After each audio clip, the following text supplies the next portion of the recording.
cette leçon est la bienvenue parce que Dieu, dans la première nouvelle année, Dieu veut nous montrer la fin de juste et la fin du méchant.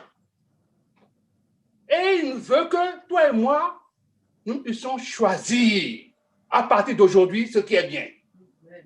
Donc, à choisir être juste. Parce que l'avenir des justes et des impies, c'est dans la main de Dieu. Donc, si quelqu'un a des questions dans la leçon, il peut lever la main.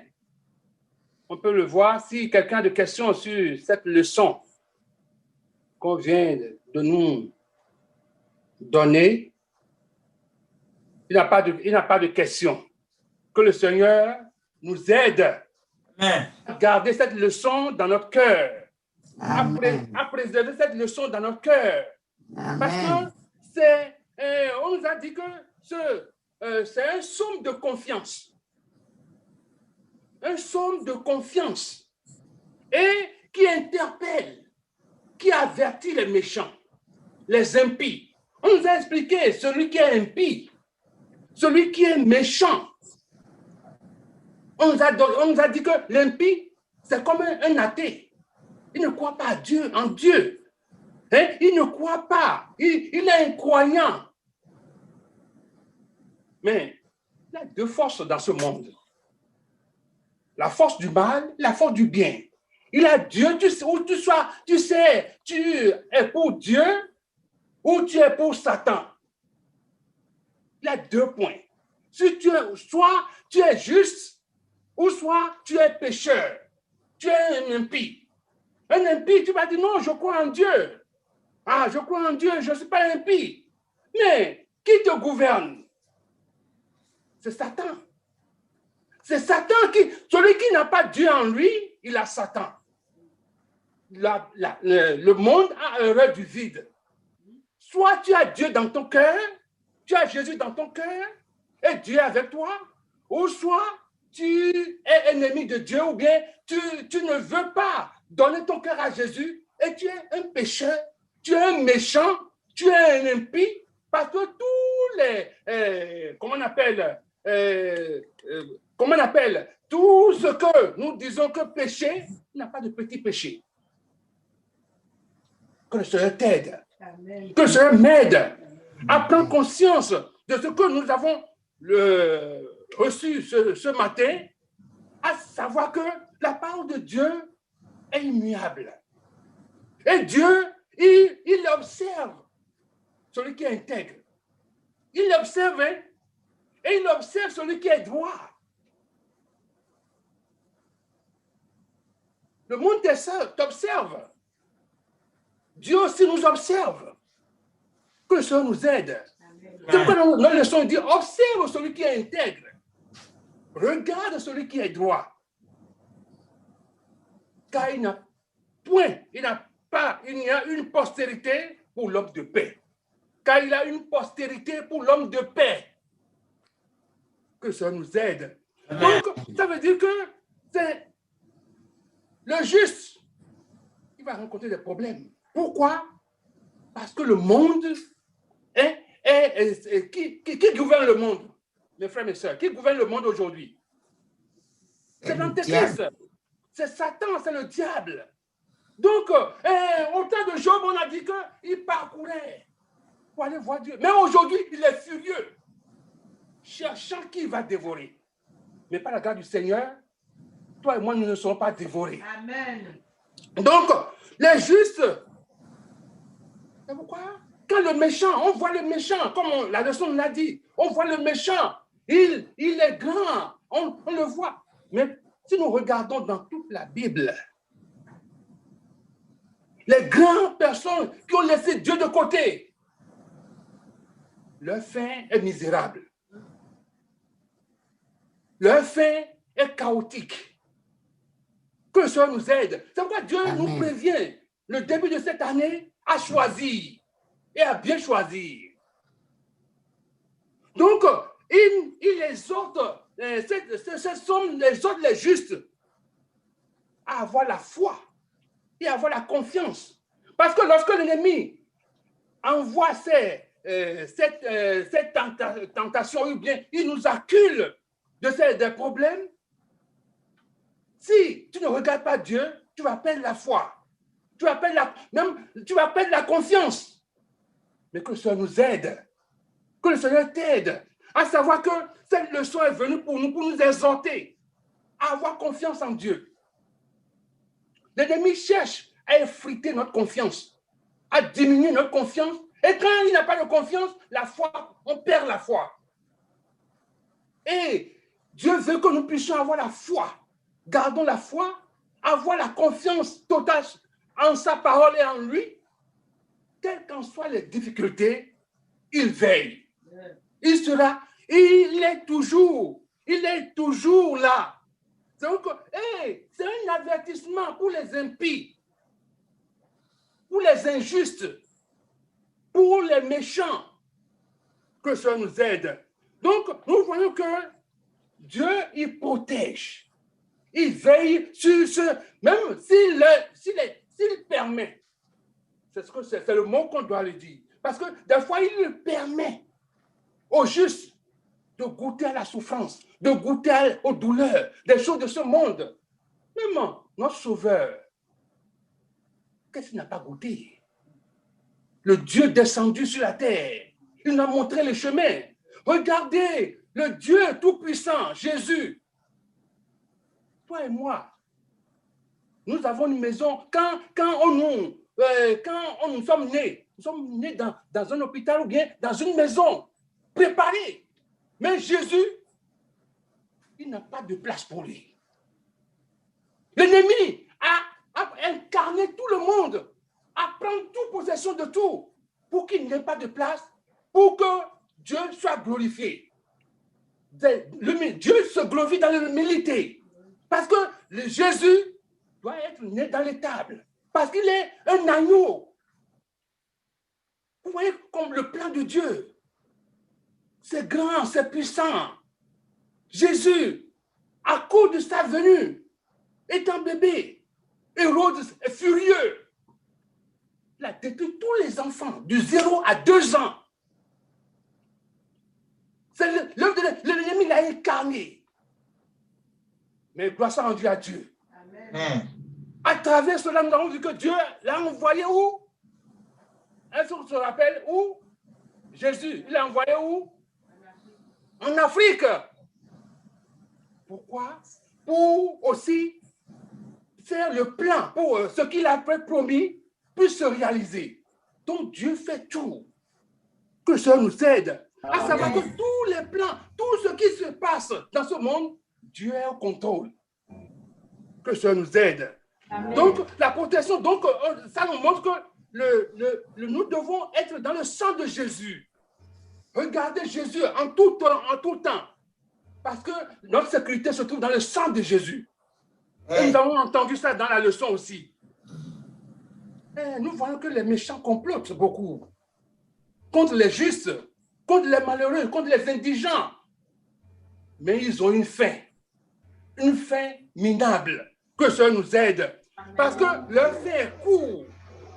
C'est ça. Donc, c'est pourquoi nous ne devons pas les regarder et se dire que ils sont bien, parce qu'ils sont fauchés d'un seul coup. Mais le juste, Dieu lui donne la victoire dans ce monde et dans le monde à venir. Que ça nous aide. Donc, les orgueilleux, les vanités, tout cela, ils sont fauchés. On nous a donné l'exemple de Nebuchadnezzar. Dieu a utilisé Nebuchadnezzar pour punir les enfants d'Israël. Mais quand il a vu que c'est son pouvoir, que c'est lui qui a fait tout ça là, Dieu l'a humilié. Avant de l'humilier, Dieu a parlé à travers son serviteur Daniel. Il a exhorté. Comme Dieu nous exhorte, Jésus nous exhorte ce matin pour dire que nous devons revenir à lui. Revenir à lui. Savoir que c'est lui seul que nous devons avoir Jésus dans notre cœur. Il n'a qu'à mettre un terme à ses péchés. et à ses iniquités. C'est le péché qui est l'ennemi de notre âme. C'est quand le péché est là, ça attire l'ennemi. Ça attire Satan à nous incarner. Et la fin n'est pas bon. Que cela nous aide. Amen. Ça doit être la prière de Daniel. Il a quitté la royauté pour aller manger l'herbe comme un animal. Et je suis sûr que c'est la prière de Daniel qu'il a regardé au ciel. Il sait qu'il a un créateur. Amen. Gloire en Dieu, au Seigneur Dieu. Alléluia. Donc, quand il a reconnu ce grand créateur, Dieu l'a fait grâce. C'est comme ça, il fait grâce à quiconque qui s'humilie. Mais son petit-fils, est-ce qu'il a appris la leçon? Non. Oh, que le Seigneur nous aide à apprendre des leçons sur ce qui se passe. Surtout dans la Bible, beaucoup de choses sont pas dans la Bible qui montrent que nous devons faire très attention. Que le Seigneur nous aide. Amen. Et nous avons vu César aussi. Il a fait pire. Mais il a été enlevé complètement. On nous a parlé aussi d'Hérode qui a mis Jacques dans prison. Mais quand il a vu que les gens sont contents, il a mis Pierre en prison. Mais quand Dieu, et au lieu d'honorer Dieu, que c'est Dieu qui l'a mis là, c'est Dieu qui met les autorités là. Oui. Quand il a dit que, il parlait, les gens disent, la voix, c'est une voix d'ange. Il se voit plus grand. Les vers de terre, il est devenu. Non, que le Seigneur nous aide. Amen. Que le Seigneur nous révèle la grandeur d'être avec lui et la répugnance d'être contre Dieu, que le Seigneur met ça dans notre cœur. Amen. Et à faire la volonté de Dieu. C'est ça. Parce que le jugement, ça vient toujours et ça va venir. On nous a dit Jésus, lorsqu'il devait aller à la croix, même Pierre, qui a dit, à qui irions-nous? Tu as la parole de vie. Il a dit, il ne va pas aller à la croix, il ne va pas mourir comme ça. Mais qu'est-ce que Jésus lui a dit? Arrière de moi, Satan. C'est pas, il ne parle pas à Pierre, c'est le diable qui a passé par lui pour parler à Jésus. C'est de cela que Jésus est en train de parler. Oui. Arrière de moi, Satan. Donc, tout ce qui est mauvais, tout ce qui est contre la volonté de Dieu, ça passe partout, par les grandes personnes, par ceux qui sont à côté de nous, pour nous intimider, pour nous bloquer le chemin pour aller au ciel. Mais si Jésus n'allait pas à la croix, nous tous, nous sommes perdus. Oui. Donc, ça veut dire que la volonté de Dieu, c'est mieux, malgré que c'est difficile, c'est pénible. Nous avons besoin de sa grâce. Que Dieu nous donne sa grâce ce matin. Amen. Pour que nous puissions continuer jusqu'à la fin de nos jours. Amen. Donc, si nous avons vu les gens, les débonnaires, les gens comme David, les gens comme Moïse, les gens comme Élie, ils sont des hommes très forts, des hommes de Dieu, mais ils sont doux. Ils sont doux, ils sont puissants, mais ils sont doux. Élie, il a prié, le feu est descendu. Ils sont doux. Que cela nous aide. Amen. À être comme ceux-là, à chercher, à faire comme eux. C'est ça que cela nous aide. Donc, c'est très important que nous recommencions nos sorts à l'Éternel. Parce qu'il connaît mieux le chemin. Il connaît cette année que nous avons commencé. Il connaît mieux le chemin. Il connaît la voie. Il connaît ce qui va venir. C'est pourquoi un chant nous a dit, il est l'alpha et l'oméga. Le commencement et la fin. Oh, notre Dieu, il est puissant. Que ça nous aide à le recevoir. Amen. Donc, c'est pourquoi nous allons aller rapidement voir le thème de notre exhortation, de notre prédication, qui est la suprématie du Dieu omnipotent. La suprématie du Dieu omnipotent. Oui, notre Dieu, il est omnipotent. Oui. Notre Dieu, il est suprême. Oui. C'est un Dieu qui fait, personne ne peut demander, qu'est-ce que tu fais là? Non. Oh, c'est pourquoi nous allons lire rapidement dans Ésaïe 45, verset 5. Je suis l'Éternel, et il n'en a point d'autre. Hors moi, il n'y a point de Dieu. C'est l'Éternel des armées.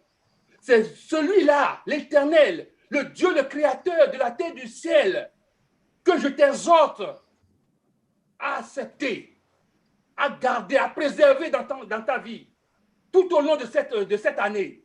Et tu auras de grands succès au nom précieux de Jésus. Amen. Verset 6. C'est afin que l'on sache du soleil levant au soleil couchant, oh moi, il n'a point de Dieu. Oh Dieu, oh lui, il n'a point de Dieu. Nous voyons la suprématie de notre Dieu. Si nous voyons tout ce qui se passe dans le monde, tout ce qui révèle le monde, on voit la suprématie, la grandeur, l'autorité incontestée, incontestée. Oui, merci. De Dieu. Il est le Tout-Puissant. Le Tout-Puissant. Il s'est montré à Abraham comme le Dieu Tout-Puissant. Amen. Il est infini et il est illimité. Il s'est montré à comment on appelle, à Moïse comme je suis. Il est toujours là, présent pour toi, pour te défendre, pour me défendre, pour nous exhorter, pour nous convaincre, pour nous racheter. Que ça nous aide. Amen. C'est ce Dieu-là que je t'invite. Ce Dieu-là, il est grand. Et c'est lui qui t'a choisi, que te montre deux voies. La voie de l'éternité et la voie de la perdition. Mais il t'exhorte ce matin de choisir la voie de l'éternité, la voie pour venir vers lui, de venir dans son royaume, parce qu'il t'a créé pour que tu puisses régner avec lui. Notre leçon nous a dit, nous sommes des co-héritiers, des héritiers de Dieu, des co-héritiers avec Christ. C'est ce que la leçon nous a dit. Si nous acceptons être justes, c'est pourquoi nous a donné l'explication du juste. Le juste, celui que ses péchés sont pardonnés. Et il demeure dans la grâce du Seigneur. Il demeure sous la protection de Dieu. Il demeure dans le cœur. Jésus est dans son cœur. Et il médite la loi de Dieu jour et nuit. Pour avoir quoi? Du succès. Que ça nous aide. On a vu beaucoup de gens dans le monde. Exemple de... Si nous allons voir l'expérience de Job, le juste, Dieu même a testé, a confirmé que Job est intègre, est juste. Mais regardez ce que Satan est parti faire pour Job, pour demander la cause de Job, que ça nous aide. Donc, c'est ainsi qu'il fait pour toi et pour moi. Dieu lui permet cela. La suprématie, Dieu voit. C'est pourquoi on va aller lire un peu Job. Verset 3, chapitre 2, verset 3. L'Éternel dit à Satan, as-tu remarqué mon serviteur Job? Il n'y a personne comme lui sur la terre. C'est un homme intègre et droit, craignant Dieu et se détournant du mal. Il demeure ferme dans son intégrité et tu m'excites à le perdre sans motif. Satan, c'est ton but, c'est de nous perdre. Mais le Seigneur veille au grain. Mais le Seigneur va veiller sur toi et sur moi. Quelles qu'en soient les difficultés cette année, le Seigneur va veiller sur toi. Parce que si tu ne donnes pas l'ordre, rien ne peut se passer. Quand il a donné l'ordre à Satan, nous remercions le Seigneur qui a donné la grâce à Job de soutenir. Mais à la fin, Dieu a parlé à Job, même a dit, mais est-ce qu'il connaît mes desseins? Job a dit, je dois me taire, je me suis tué. L'Éternel a parlé alors qu'il était droit. Il a oublié, il dit, l'Éternel a parlé, je me suis tué. Que cela nous aide. Amen. Que le Seigneur nous aide à savoir qu'il règne en tout et il fait tout ce qu'il veut. Regardons l'exemple de ce que Jésus a dit pour le riche et Lazare. Le riche, ce n'est pas à cause de sa richesse. Parce que Job, après avoir enduré, il a plus le double de ce qu'il avait. La Bible nous l'a dit dans Job. Si vous allez dire Job 42, vous allez voir. Donc ça montre que Dieu, quand il a la suprématie sur toutes choses. Mais Jésus nous montre une autre image de l'histoire de riche et de Lazare. Le riche, ce n'est pas à cause de sa richesse. Parce que Job est riche, Abraham est riche, et, comment on appelle, Moïse est riche. Mais qu'est-ce qui est là? On nous a dit que on l'a mis devant, dans la maison, devant lui, dans sa porte, il est un pauvre. Dieu ne fait rien au hasard. Parce que c'est pourquoi quand Daniel a tout d'exhorter, ne prenez pas de mais terme à tes iniquités. Et freine, et fait la justice, et fait la compassion. Parce que ce riche, il n'a pas compassion. Il n'a pas du tout de compassion. Quand on le lit dans Luc 16, pas de compassion. C'est ça la faute du juste. Pas de compassion dans sa vie. Pour voir que ce riche-là, ce que j'ai là, je peux aider le pauvre qui est à côté de moi, le pauvre qui est devant ma porte. Il avait un homme riche qui était vêtu de pourpre et de fin lin et qui chaque jour menait joyeuse et brillante vie.